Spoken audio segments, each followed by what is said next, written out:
सभी को राधे राधे। हर हर महादेव। प्रिय दर्शकों, मैं पुनः उपस्थित हूँ आप सभी लोगों के समक्ष पुनः श्रीमद् भगवत गीता के 8वें अध्याय को लेकर के। अध्याय अक्षर ब्रह्म योग नामक अध्याय है और इस 8वें अध्याय के माध्यम से भगवान श्री कृष्ण ने अर्जुन के 7 प्रश्नों के उत्तर दिए। इसी 8वें अध्याय में हम प्रवेश कर रहे हैं। प्रवेश करने से पूर्व तो चलिए पुनः इसकी प्रार्थना करने के बाद में हम बिना देरी किए हुए अपने 8वें अध्याय को प्रारंभ करते हैं। कृष्णाय वासुदेवाय हरये परमात्मने प्रणतः क्लेशनाशाय गोविंदाय नमो नमः। तो चलिए प्रारंभ करते हैं 8वें अध्याय को। आप अध्ययन करने का एवं पढ़ने का एवं श्रवण करने का एवं पठन पाठन करने का प्रयास करें। तो चलिए प्रारंभ करते हैं 8वें अध्याय को। अथाष्टमोऽध्यायः।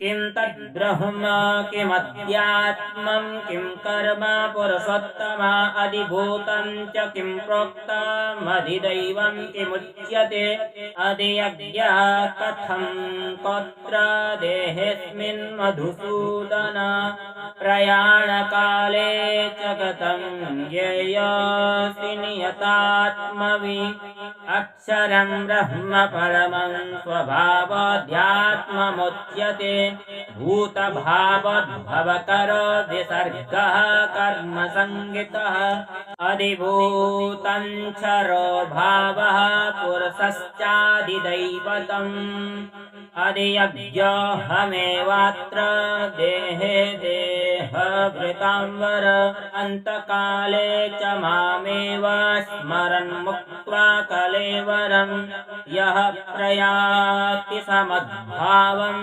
याति नास्त्यत्र संशयः यं यं वापि स्मरन् भावं त्यजत्यन्ते कलेवरं तं तमेवैति कौन्तेय सदा तद्भावभावितः तस्मात् सर्वेषु कालेषु मामनुस्मरयुध्य च मह्यर्पितमनो बुद्धिर्मामेवैष्यस्य संशयम् अव्यासयोगयुक्तेन चेतसा नान्यगामिना परमं पुरुषं दिव्यं याति पार्थानुचिन्तयन्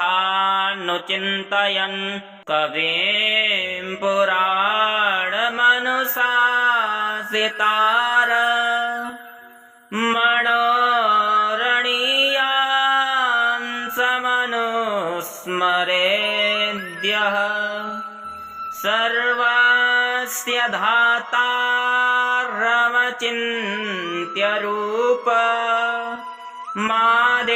मादेत्यवर्णं तमसा परस्तात् प्रयाणकाले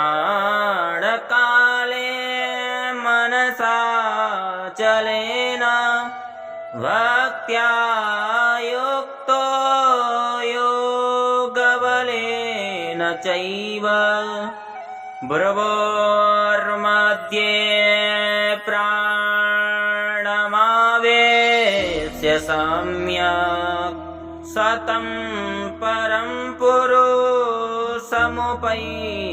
दिव्यं यदक्षरं वेदविदो वदन्ति विशन्ति अद्यतयो वीतरागाः।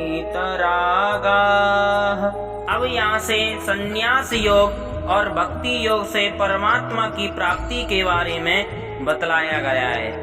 यदिच्छन्तो ब्रह्मचर्यं चरन्ति तत्ते पदं संग्रहेण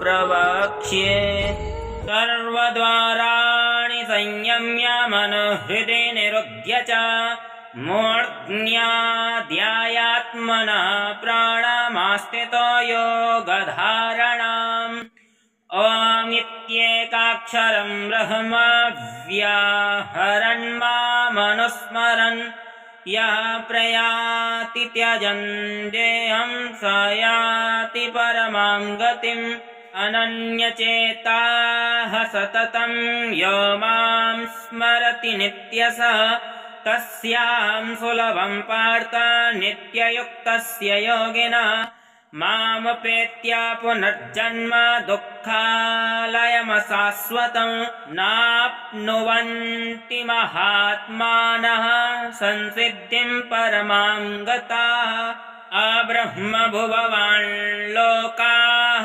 पुनरावर्तिनोऽर्जुन मामुपेत्य तु कौन्तेय पुनर्जन्म न विद्यते सहस्रयुगपर्यन्तमहर्यद्ब्रह्मणो विदुः रात्रिं युगसहस्रान्तां तेहोरात्रे विदो जनाः अव्यक्ताद्व्यक्तयः सर्वाः प्रभवन्त्यहरागमे रात्र्यागमे प्रलीयन्ते तत्रैवाव्यक्तसंज्ञके भूतग्रामः स एवायं भूत्वा भूत्वा प्रलीयते रात्र्यागमे वसः पार्थ प्रभवत्यहरागमे परस्तस्मात्तु भावन्यो व्यक्तो व्यक्तात् सनातनः यः स सर्वेषु भूतेषु नश्यत्सु न विनश्यति अव्यक्तोऽक्षर इत्युक्तस्तमाहुः परमां गतिम् यं प्राप्य न निवर्तन्ते तद्धाम परमं मम पुरुषः स परः पार्थ भक्त्या लभ्यस्त्वनन्यया यस्यान्तः स्थानि भूतानि येन सर्वमिदं ततं यत्र काले त्वनावृत्तिमावृत्तिं चैव योगिनः प्रयाता यान्ति तं कालं वक्ष्यामि भरतर्षभ अग्निर्ज्योतिरः शुक्लः षण्मासा उत्तरायणं तत्र प्रयाता गच्छन्ति ब्रह्मविदो जनाः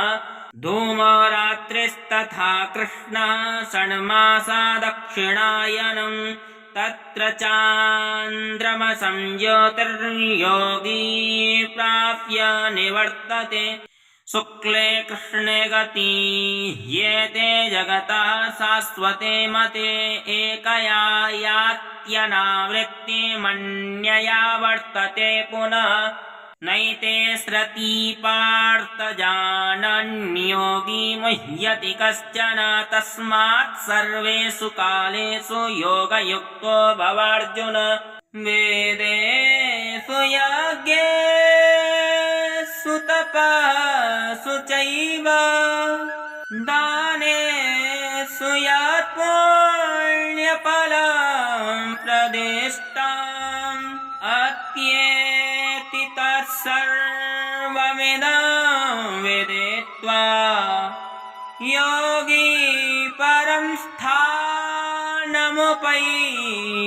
चाद्यम् तत्सदिति श्रीमद्भगवद्गीतासूपनिषत्सु ब्रह्मविद्यायां योगशास्त्रे श्रीकृष्णार्जुनसंवादे अक्षरब्रह्मयोगो नामाष्टमोऽध्यायः श्रीकृष्णार्पणमस्तु। इस प्रकार उपनिषद ब्रह्म विद्या तथा योग शास्त्र रूप श्रीमद् भगवद गीता के श्री कृष्ण और अर्जुन संवाद में अक्षर ब्रह्म नामक का 8वां अध्याय संपूर्ण हुआ। हरि ओम तत्सत। तब तक के लिए आप सभी को राधे राधे, हर हर महादेव। मैं पुनः उपस्थित हूँगा आप सभी लोगों के समक्ष श्रीमद् भगवद गीता के 9वें अध्याय को लेकर के। और हमारे YouTube चैनल से जितने भी सदस्य जुड़े हुए लाइक करें, सब्सक्राइब करें, कमेंट करके अवश्य बताएं वीडियो कैसी लगी। मैं धीरज आचार्य और श्रीमद् भगवद गीता के प्रथम अध्याय से लेकर के 7वें अध्याय तक अगर आपको पढ़ना है तो डिस्क्रिप्शन में आपको लिंक मिल जाएगी, वहां जाकर के प्रथम अध्याय से लेकर के सप्तम अध्याय तक पढ़ सकते हैं। राधे राधे।